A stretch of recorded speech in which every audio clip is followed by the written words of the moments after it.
แล้วก็เรื่องการบินด้วยนะฮะเรื่องการบินด้วยแต่ก่อนอื่นก็คือเรื่องการบินนี่เมื่อคืนก็เพิ่งจะเสนอข่าวไปแมปนะฮะว่า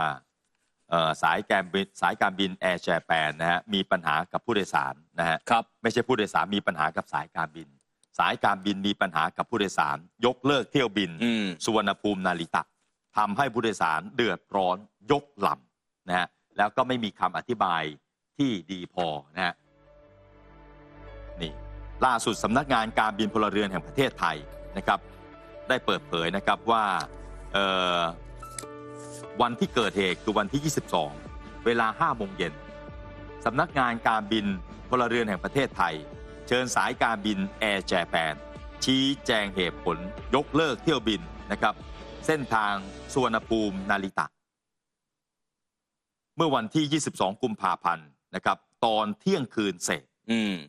นะสายการบินแอร์แจแปนชี้แจงว่าเหตุที่ยกเลิกเที่ยวบินนี้เกิดจากเครื่องบินขัดข้องซึ่งสายการบินได้แก้ไขในเบื้องต้นแล้วแต่ไม่สามารถซ่อมบำรุงให้แล้วเสร็จภายในเวลาที่คาดการไว้เนื่องจากต้องรออะไหล่ส่งมาจากประเทศญี่ปุ่นนะครับชิ้นส่วนนั้นส่งมาถึงกรุงเทพแล้วและอยู่ระหว่างดำเนินการซ่อมบำรุงโดยสายการบินแอร์แจแปนคาดว่าจะสามารถให้บริการผู้โดยสารเที่ยวบิน NQ2 ในคืนนี้ฮะ23 กุมภาพันธ์ได้ตามกำหนดจะใช้คำว่าได้ตามกำหนดนะฮะมันเลทมา1 วันนะฮะนี่ทางสำนักงานการบินพลเรือนก็เน้นย้ำว่าหากสายการบินไม่สามารถซ่อมบำรุงอากาศยานได้สำเร็จและทำการบินในคืนนี้ไม่ได้สายการบินแอร์แจแปนต้องสื่อสารสถานการณ์ที่เกิดขึ้นแก่ผู้โดยสารให้ทราบโดยเร็วและให้มีมาตรการเยียวยาผู้โดยสารอย่างเหมาะสมอันนี้สำคัญตรงนี้แหละฮะ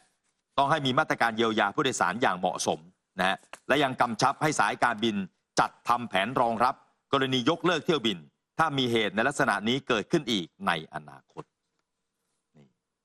นี่นะในขณะเดียวกันนะครับทาง Air Japan เมื่อคืนนี้นะครับในเพจ Air Japan Thailand เขาโพสต์เรื่องการขออภัย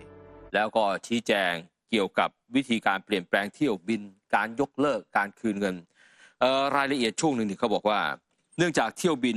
NQ2 กรุงเทพไปที่นาริตะเที่ยวบิน NQ21 นาริตะไปอินชอน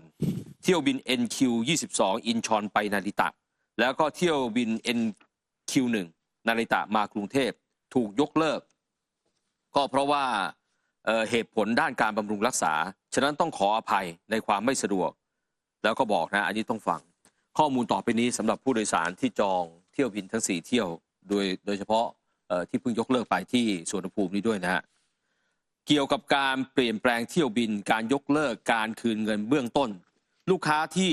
ทำการจองที่นั่งแล้วได้มีการส่งอีเมลข้อมูลการยกเลิกไปยังที่อยู่อีเมลที่ใช้ตอนที่ทำการจองก็ขอให้ทุกท่านนะฮะตรวจสอบเนื้อหาของอีเมลภายในอีเมลแจ้งขั้นตอนการขอคืนเงินการเปลี่ยนแปลงเที่ยวบินเอาไว้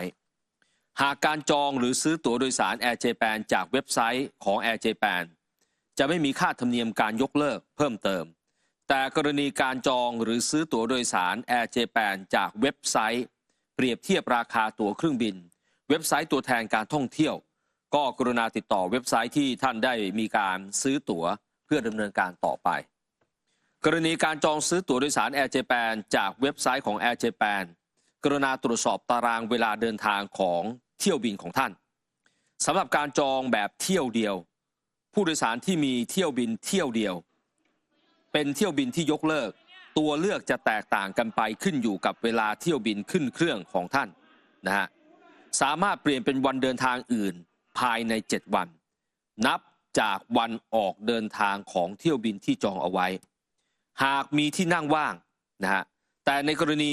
ต้องการเปลี่ยนวันเดินทาง8 วันขึ้นไปนับจากวันออกเดินทางของเที่ยวบินที่ได้จองเอาไว้จะไม่สามารถเปลี่ยนวันเดินทางได้และในกรณีนี้ก็จะยกเลิกการจองและทำการคืนเงินให้นี่นะฮะรายละเอียดก็เป็นแบบนี้นะครับท่านผู้ชมฮะฉะนั้นเนี่ยคืนเงินเนี่ยมันก็ส่วนหนึ่งแต่ว่าอย่างที่ผู้โดยสารเขาบอกแล้วยังไงคุณคืนเงินยังไง คืนเงินเฉพาะเที่ยวไปอ่ะแล้วเวลาเขาจองทั้งไปและกลับ แล้วเขาไม่สามารถไปได้แล้วเนี่ยเพราะว่าอาจจะติดภารกิจเรื่องของการทำงานมันลามาได้แค่ช่วงเนี้ยแล้วไปไม่ได้แล้วคุณคืนเงินคืนเที่ยวไหนเที่ยวไปเที่ยวเดียวแล้วเที่ยวกลับ หรือว่าค่าโรงแรมค่าที่พักค่าอะไรต่างๆที่เขาได้จองเขาจ่ายเงินไปแล้วเนี่ยที่ญี่ปุ่นเนี่ยแล้วจะทำยังไงตรงนั้นเยียวยาให้เขาด้วยไหมนี่ฮะแอร์เจแปนเนี่ยเป็นโลคอสนะท่านผู้ชมฮะเป็นโลคอสน้องใหม่ในเครือของ ANA Holding บริษัทสายการบินของญี่ปุ่นให้บริการเที่ยวแรกก็คือนาฬิกาของกรุงโตเกียวมาถึงกรุงเทพเที่ยวแรกเลยเนี่ยฮะเมื่อ10 กุมภาพันธ์ที่ผ่านมาแล้วก็ Air Japan เนี่ยมีเครื่องบินอยู่เครื่องเดียวนะมีเครื่องเดียวก็คือ Boeing 787-8ซึ่งตอนนี้ที่ใช้งานอยู่เอามาปรับปรุงใหม่มีที่นั่ง324ที่นั่งแล้วก็จะมีเฉพาะชั้น Economy Class เท่านั้นนะฮะแล้วเขาตั้งเป้าไว้ว่าปี 2025 จะมีเครื่องทั้งหมด6 ลำแต่ตอนนี้เนี่ยสายการบินที่มีเครื่องเดียวเลยเนี่ยแล้วบินรับผู้โดยสารเที่ยวไปเที่ยวมาเที่ยวไปเที่ยวมาเนี่ยพอมันเสียมันขัดข้องปุ๊บเนี่ยเรียบร้อยก็พิจารณากันนะครับว่าจะใช้บริการสายการบินนี้ต่อไปหรือไม่ถ้าอยากจะใช้บริการสายการบินนี้ต่อไปก็ต้องรองรับความเสี่ยงนะฮะท่านผู้ชมฮะจังหวัดอื่นๆก็ทยอยกันออกกางเกงลายของตัวเองนะฮะล่าสุดในเพจโซเชียลแซวกางเกงชาวนนทบุรีนะฮะแทบจะเอาทุกสิ่งทุกอย่างที่เป็นซิกเนเจอร์ของนนทบุรีใส่ไว้ในกางเกงตัวนี้ไม่ว่าจะเป็นหม้อดินทุเรียนรถติดนะฮะรถติดใส่เข้าไปที่ใน Facebook ชาวนนทบุรีกินเที่ยวเฟี้ยวเพจเดียวครบเขาติดแฮชแท็กว่าชาวนนทบุรีคนไหนกำลังรอกางเกงชาวนนชาวเราอยู่บ้างแอดจัดมาแล้วนะฮะตัวละ290 บาทนี่นะฮะลวดลายก็จะเป็นเอกลักษณ์ของเมืองนนทบุรีนะครับ